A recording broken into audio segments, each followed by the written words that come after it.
Good morning. I'm Sue Pollins. I'm one of the members of the board of the Southwestern Pennsylvania Council on the Arts, which are the sponsors for this show, which is at SAMA, Ligonier, open November 13th, runs through January.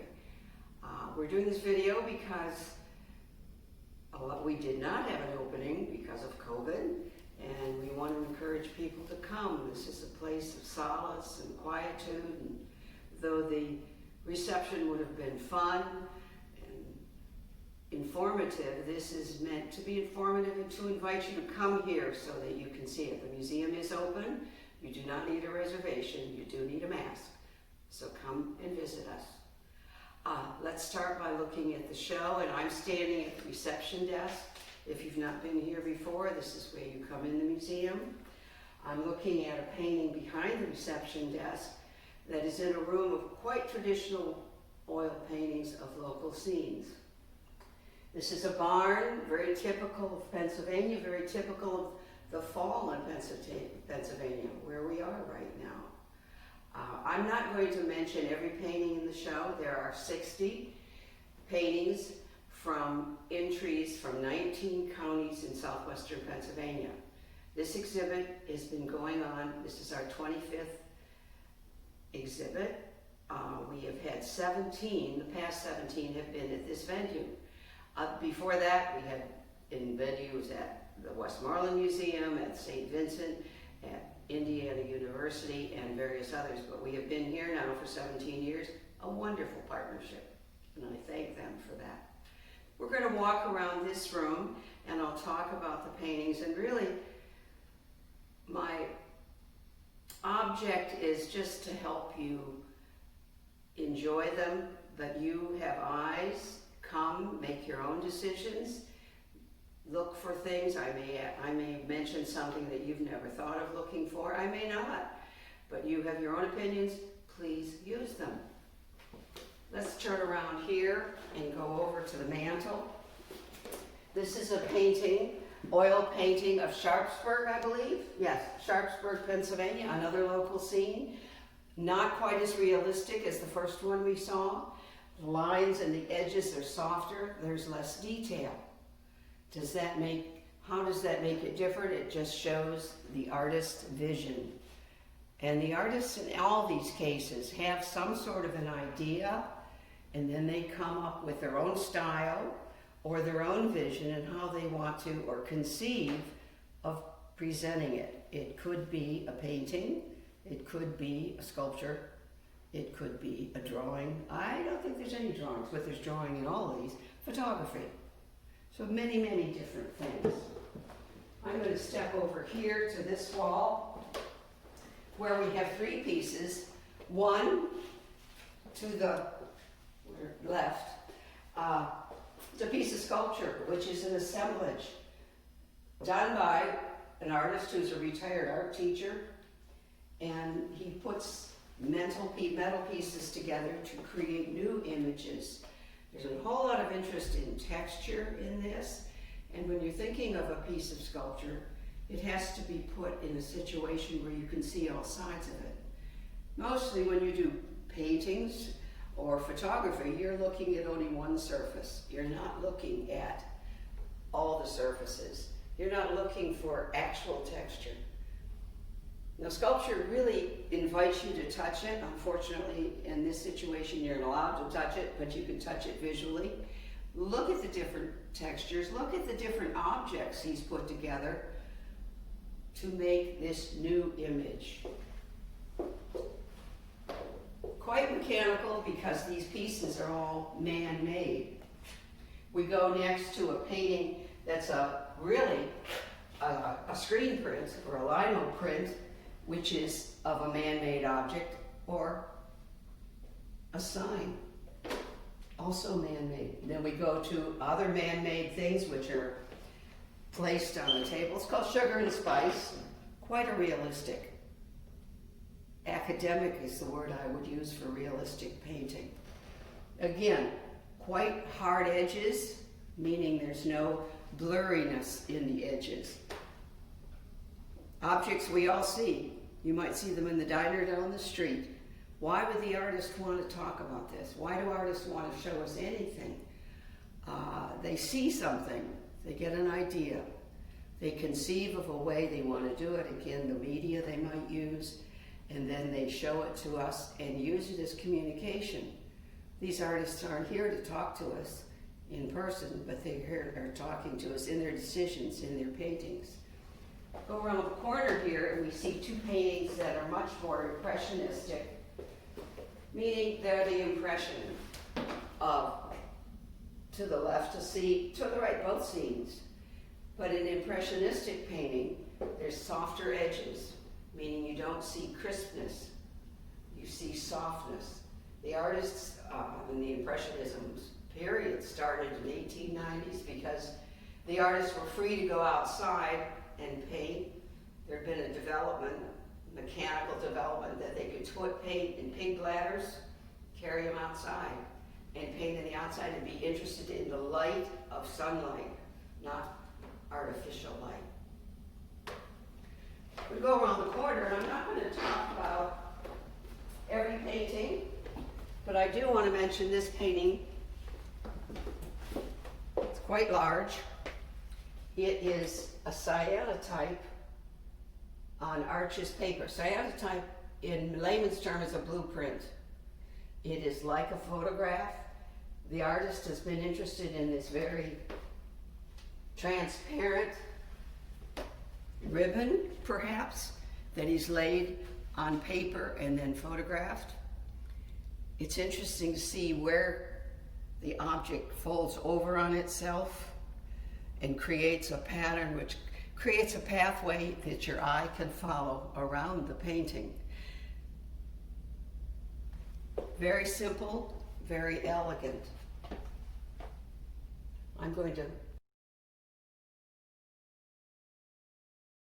arrangement, and it gives me a chance to talk about when you hang a show of this nature.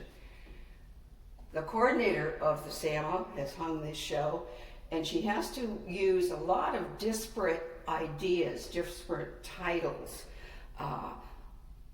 disparate images, if you will, and how do you put them together and link them together? This is an example of how she's taken three artists, three ideas, and put them together in a wonderful way. Look at how the color of the background of the water in this photograph to the color that's presented in this monotype to the color that is in that boat. And notice how both boats are facing away. They become a unit.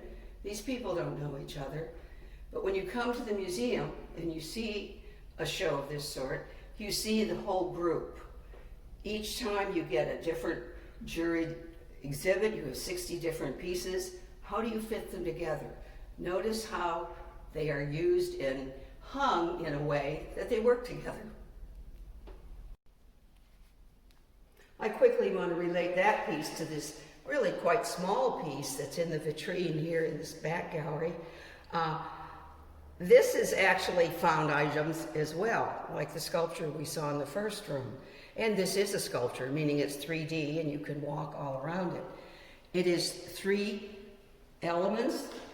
There's a cigar box on the bottom, there's a plastic box on the top, and the box is filled with the, I guess you'd call them the straps and containers of a 6-pack of pop or beer, I guess. But look how, and notice how those plastic strips really emulate what we saw in the other painting. In this same vitrine or case, we have a hand-carved dove on a piece of driftwood, and another sculpture which is some sort of a beast made of parts.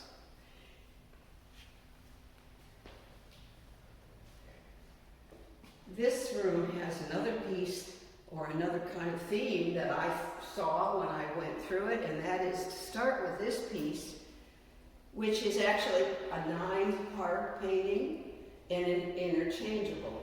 When you look at it, it just looks like 9 squares with these kind of amorphous, brightly colored objects in them, but they all fit together. And if you notice, at each juncture, this one flows into this one, which flows into that one. The interesting part that the artist has gotten and flows this way also. Each one of these is interchangeable. If we could take one out, we could put this one there and this one over there, and they would all fit together just as they did before.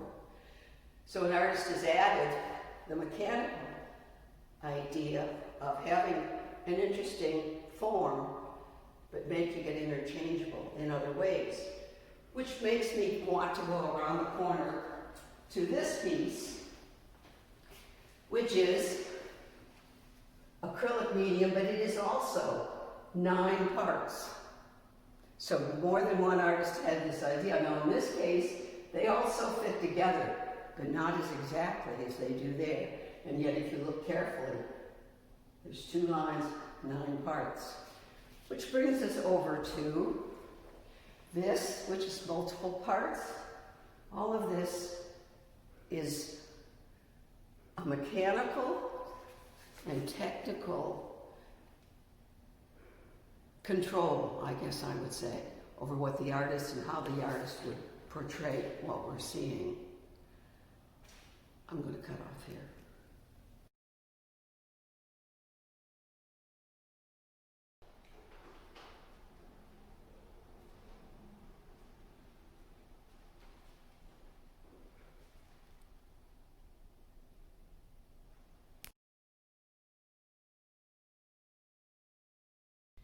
Okay, we're now in the larger gallery.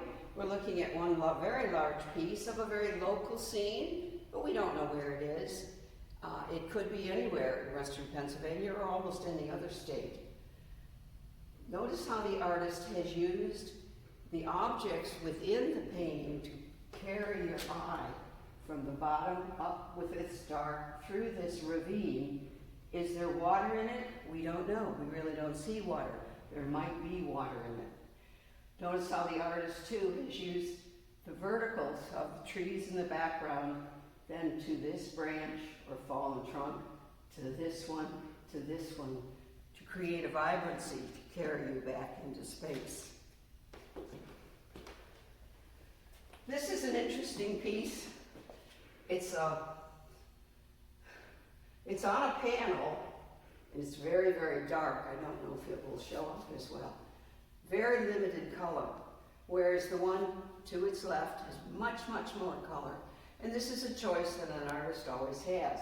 When they're working on a flat plane, which is something that hangs on the wall, they can make the plane of the piece of background be important, or the flatness of that, or they can try to create a depth aerial perspective by using the elements within the painting. Difference between these two.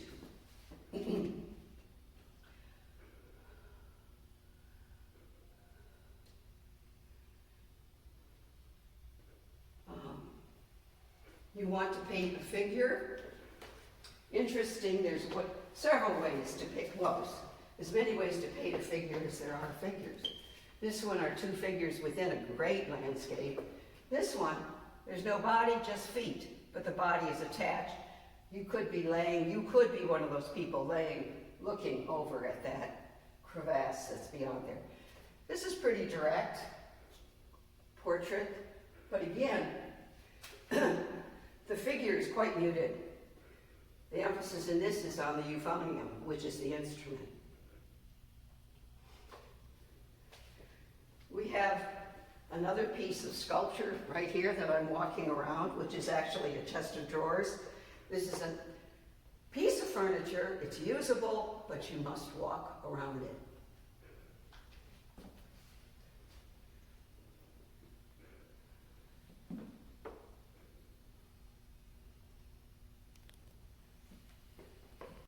I'm not going to say much about it. It's a straight-on watercolor done in plein air, meaning I sat at this place and painted it. Watercolors are more immediate. They take less time of paint off brush on paper, but perhaps just as much time of making decisions of what colors to use, what area perspective to use, and so on. Go on over here to another watercolor which is much more realistic. Again, and I guess this is kind of a theme that's developing here. A lot more hard edges. This one has a lot of soft edges. It's more more impressionistic. This is more realistic. Is one right or wrong? No, they're just different. I want to just linger on this photograph for an instant because I find it very similar to the watercolor I showed you.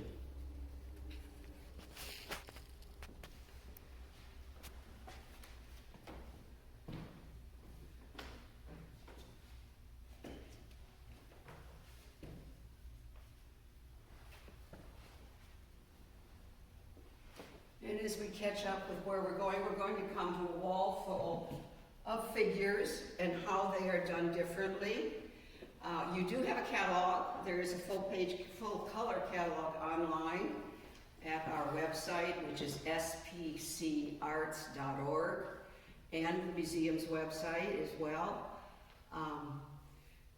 So you can see them there. But it's interesting to see, when you see something on a website or online, you get an idea of what size it is. That first one is listed as 16 by 16 inches. I came to see it, and actually the image is only 8 by 8. I was very surprised how small it was. Another thing that you don't see in the catalog is the framing and presentation. Presentation is very important. You should know that these are all judged by a juror who is out of the area. He sees only digital images of the pieces. That's what the artist sends in. When they come in, they're framed. And sometimes many times framing makes a difference. It shouldn't. A frame is really a mechanic that might enhance the painting, but certainly should never detract. I'm not implying any of these, but there are some in the show where the framing is a bit of a distraction. And something as an artist, you should know that when you enter a show, you enter the digital image only, frame it well, or have it framed professionally, just saying that. Painting of these two paintings, I think, are particularly interesting because they also take in that idea of aerial perspective, which is depth. Many times the paintings are flat and the artist is interested only in the surface, as I said before. But look how in the painting of the gentleman looking at his dog in isolation in the period of COVID, and in fact he references that in his title. And this one, look at the depth of this one, which is a man painting, and really quite realistic, but has some wonderful, wonderful touches. He has not left any of the artist has not left any of the surface unpainted. There's so many things going on. And when I first noticed this, the first thing I noticed about Guy painting is he's painting upside down. The pieces are upside down on his easel. Then I saw the cats. There's a cat here, there's a cat here, there's a cat there, and I've decided that the one up there is also a cat. And they're all looking, this cat's kind of looking over toward this cat's looking at the man, this cat's looking down at what he's doing. But look at all the other things going on in that painting. There's something going on that screen in the back. There's some other paintings racked up under his easel where he's painting. This is a story. This painting is a story. Things are going on. It's active. It's not exactly like the barns we saw when we first came in. They're quite static. They imply man, but they're static. This has a lot going on and a whole lot, I'm not sure what the story is. The artist is using this image as a story. Between you and you bring what you can to it. We have another portrait here. This one, you may want to come closer if you can. This one is all, not all, 90% pieces of paper. Very little paint. There is some painting on the girl's eyes. Other than that, it's all pieces of paper put together. But this artist is not interested. This is one of the examples where the artist is interested solely in the surface of that flat piece of paper that you're looking at. Next, we have rather traditional portrait on a dark background, very academic, very Rembrandt-like, where there's no interest in anything going on around the girl or behind her, as we have in the gentleman who's painting. Before we go on to the next wall, perhaps you could just take a look at this wonderful piece. And this is a huge piece of wood, inlaid wood. I would guess it's 18 inches high. Each piece put together separately. Again, a three-dimensional thing where you should actually examine the space around it as well as the space it takes up. This next wall shows a group of still lifes and more people. This one a much more academic, much like the girl with the dark background. This one a close-up where the artist has taken the image and not enclosed it within the picture plane, but it breaks out of the picture plane, suggesting that there's a whole lot more of the flowers going out of the plane and you can experience the whole. This is a little more intimate because you have that breaking of the edges. This next one is an interesting painting. Two of them, actually, this and this, are both really look like they're very realistic. There's that hard edge difference again. This gentleman, however, uses a technique called pointillism. George Seurat did that in the 1800s. These are actually pen and ink, and they're little dots. There are no lines in this painting. He uses a tiny little pen of different colors and dots them on the paper. Takes forever. But to get a green, he would mix a yellow dot and put it next to a blue dot, and your eye will mix it when you stand away from the painting. Tedious. Interesting in this case, interesting use of color, the red scarf, the red hair, the 5 red cardinals. He calls this the coronation. You write the story. What story would you put with this? This next two, really, are very traditional watercolors, well done. Gentlemen just rather be fishing, and a very hot day of a horse near the water. This one uses a combination of softer edges in the sand where the footprints are and harder edges on the animal. That one has almost all hard edges. Something you can look for. Differences in paintings.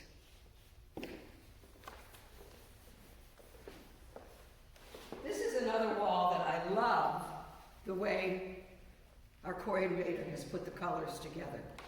These paintings don't have anything in common. They're not all about the same thing. They're just bright color.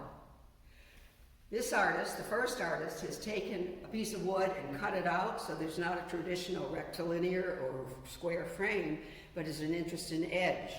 And then adds another piece of wood in that green being that breaks the image and actually comes forward. It comes forward, and then there's a disc down here. Bright colors, interest in shape, but not just shape of the objects within the painting, but the shape of the painting itself. But look how it goes with the one next to it. It's almost like this could be part of that. The colors are the same kind of shapes, but this one has been put in a mat and a rectilinear frame, which is more traditional. This one, the second one, also has red birds in it. In fact, it's entitled Red Birds, much like our gentleman down here with the coronation. Can you find them? You've got to come and find. You look in the picture, or you come in and see where they are. And then we have a pretty traditional painting of a blue heron, put with, which is a quilt, and another parts, like the 9-part paintings that we saw. Different parts, different things, square, hole, round peg is what it's called. It's a quilt. It's fabric, also a medium that is not new, old quilts have been around for a long time. They were made originally for rags so that you had blankets for your beds back in the pioneer days. Now they're made for beauty and use, but also for artistic reasons.